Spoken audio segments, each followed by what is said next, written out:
Hey guys, what's up? I'm Rohit Khurana, host of Intellect Digest, and today we have with us the first Android One device from Google. This is the Spice Dream Uno, and there have been two more devices like these which have been released recently. This is the official Android One series device from Google, manufactured by Spice. In this video, I'm going to quickly take it out of the box, show you the box contents. We'll talk about the design, build quality. I'll also give you a look of under the hood SIM options.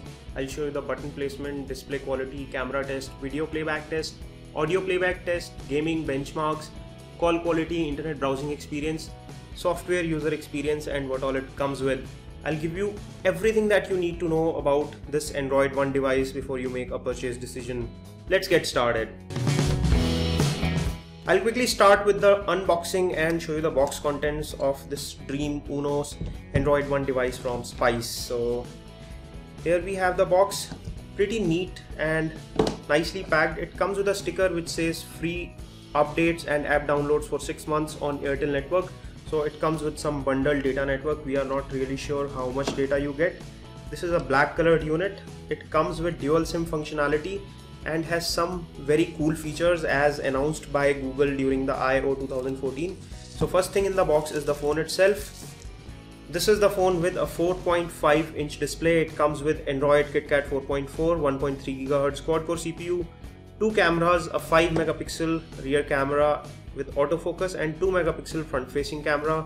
There is Wi-Fi, 3G HSPA+, Bluetooth, dual SIM 3G plus 3G. Mind it has 3G capability on both the SIM cards, so you can use any one of those on. And there is 1700 milliamp battery, which is a lithium polymer battery, which should give you good battery backup. There is IPS display of 4.5 inch or 11.43 centimeter. Let me remove this protective casing. So this is the phone and this is how it looks. It has Android One branding down here, Spice branding here.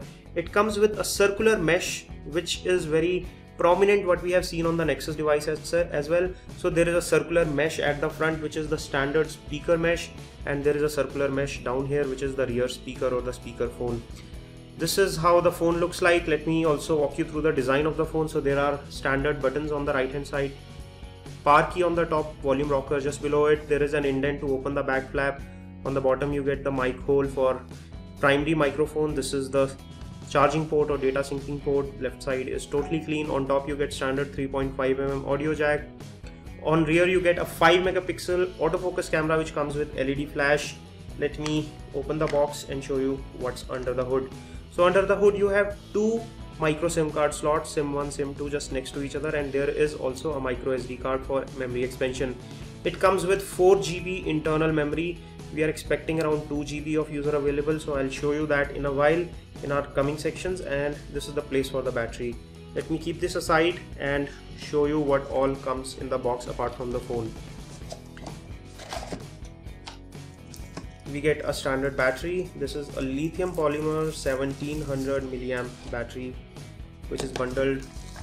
You get a standard wall charger. This is a 1 ampere charger, so should charge your phone pretty fast. With Moto G second generation we got a 550 milliamp charger, so this is faster.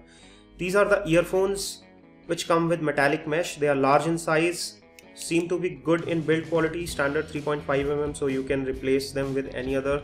And there is a headset which comes with inbuilt microphone and a button to accept or reject the call. This is finished in chrome. Next thing in the box is the data cable. This is the standard USB to micro USB. Apart from that you get some service center list, warranty card, and you also get a user manual which is pretty detailed. It gives you all the steps and all the details on how to use the phone, ranging from the dialer, FM radio and everything, adding an account, etc. So it's pretty good for first time Android users.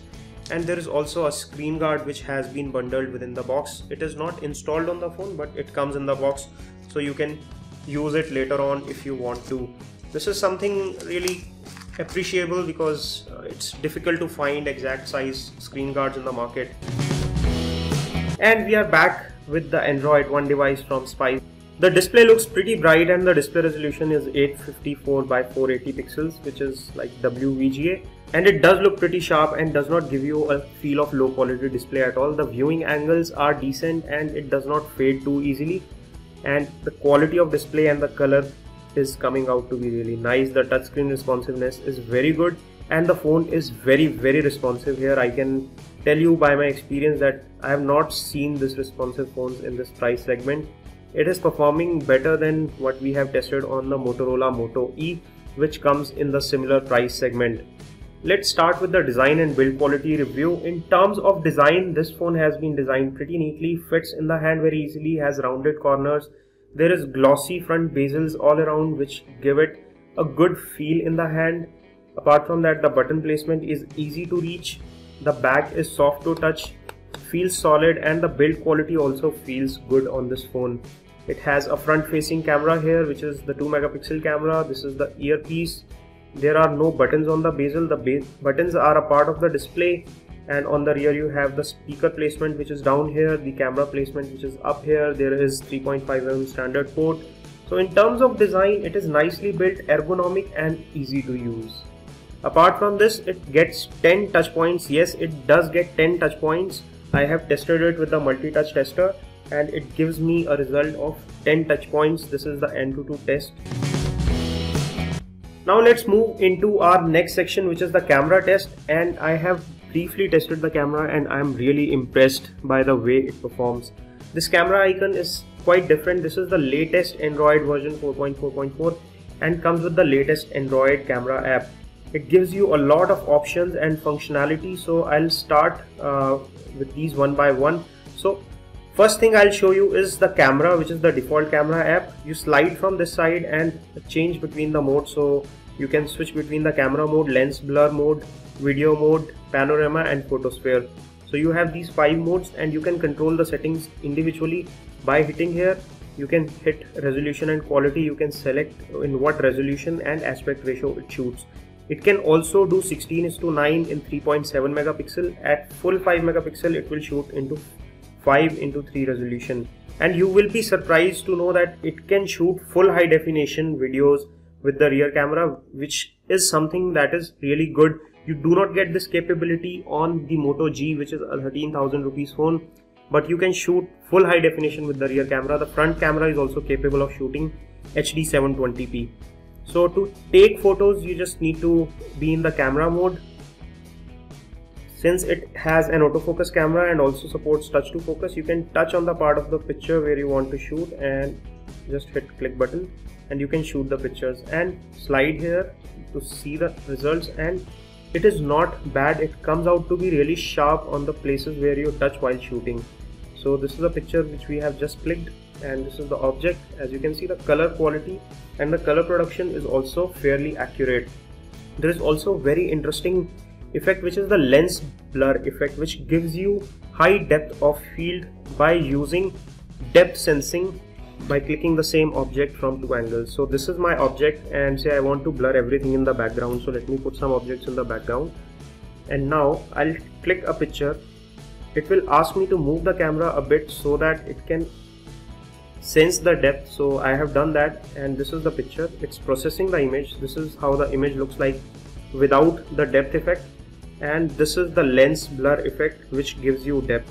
So as you can see, it has blurred the rear objects and only the front object is now in focus, which gives you the kind of effect that you get with very good quality lenses.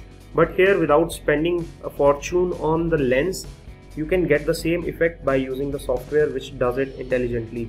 You can also shoot in panorama mode, in which it will stitch the shots together, and there is also photosphere.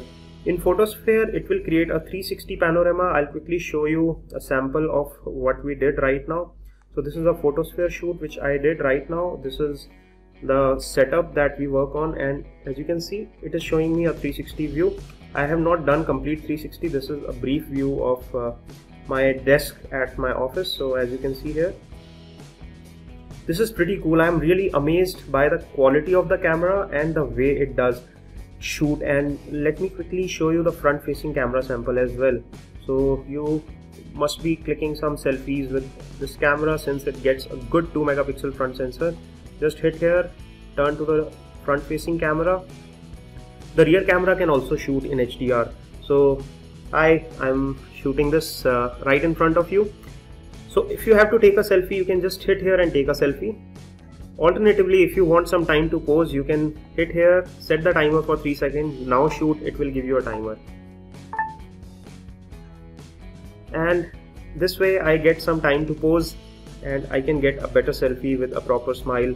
So this is pretty cool and easy to use software interface. It comes with grid lines which can be turned on or turned off for your convenience.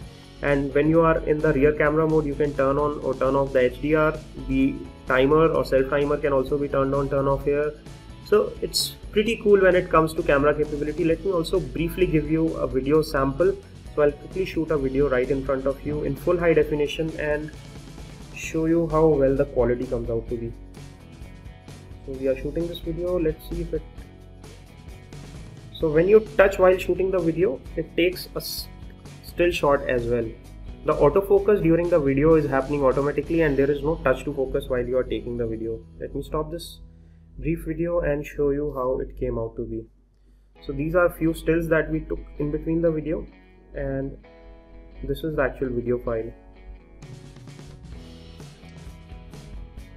So when you touch while shooting the video, it takes a still shot as well. The autofocus during the video is happening automatically and there is no touch to focus while you are taking the video. So it's pretty cool when it comes to the camera capabilities, and I find that in affordable price segment phones, this is among one of the best cameras with a very user-friendly and intuitive user interface that it offers. Now let's move to our next section, which is the video playback, and I'll show you a streaming video from our YouTube channel just to show you how well it streams the videos on this display. Hey guys, what's up? I'm Rohit Khurana, host of Intellect, and we are back with the second edition of G. We come back with the answers to your follow-up questions. You have left a lot of questions in the comment sections below the videos as well as articles that we have done on G. In this video, I'm going to answer 11. So as you saw, it does give good video quality. The streaming is fairly smooth and the audio is fairly loud from the rear speaker. The circular speaker at the rear, although is very small in size, but it does give very good audio. So I am impressed with the way it produces good quality audio with this small speaker and a nice display to watch your videos. Now let's talk about the audio playback quality on this phone and see how well it performs when it comes to listening to music. So I'll play a track for you. I'll turn the volume to maximum so that you get a fair idea of how loud the speakers are.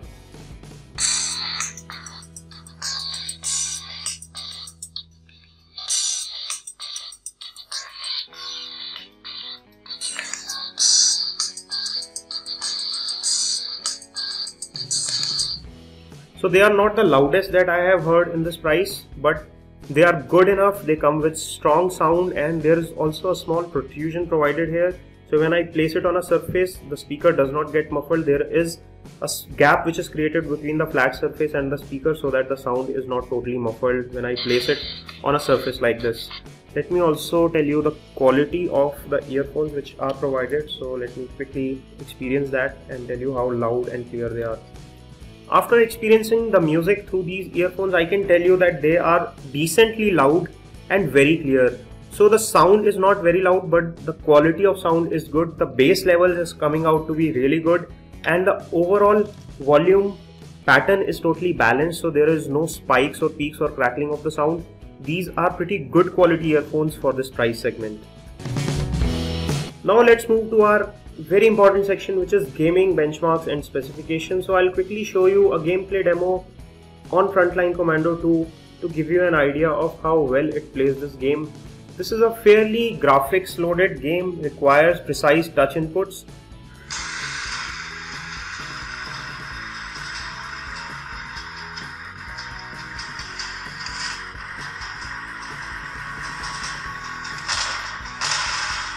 This is the Frontline Commando 2 that we are playing here, and there is some choppiness in the frames as you can see here. The graphics are not as smooth. The touchscreen response is good, the display quality is also good, but the way it has been rendering graphics is not really cool. So it has 1 GB of RAM, 1.3 GHz quad core CPU, but the GPU does not seem to be living up to the expectation here.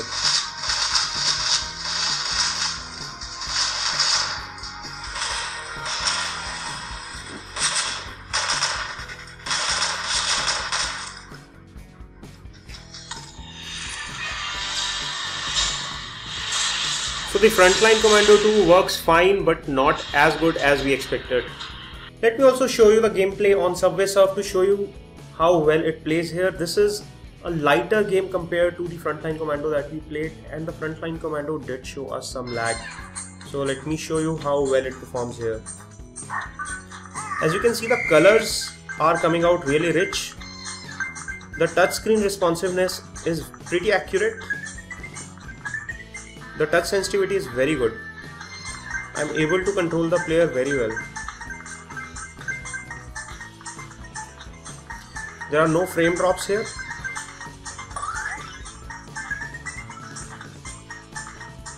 So the gameplay here is quite good. So after a quick gaming, let me also show you the benchmarks and show you how well it performs compared to other phones. So we did benchmarking on the Antutu version 5 and we got a score of 17,800, which is very close to 18,000 range. And I think for a price point of around 6,000 rupees, this is a very good score.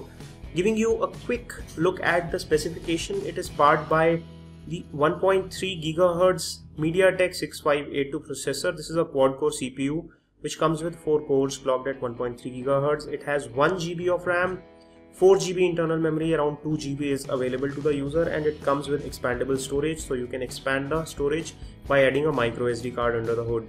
The display resolution is 480 by 854 and the GPU on use is Mali 400. Talking about the GPU, let me also show you graphics benchmarks which we tested on Nina Mark II, and you will be surprised to see that it scores perfect 60 plus frames per second here with Mali 400 GPU.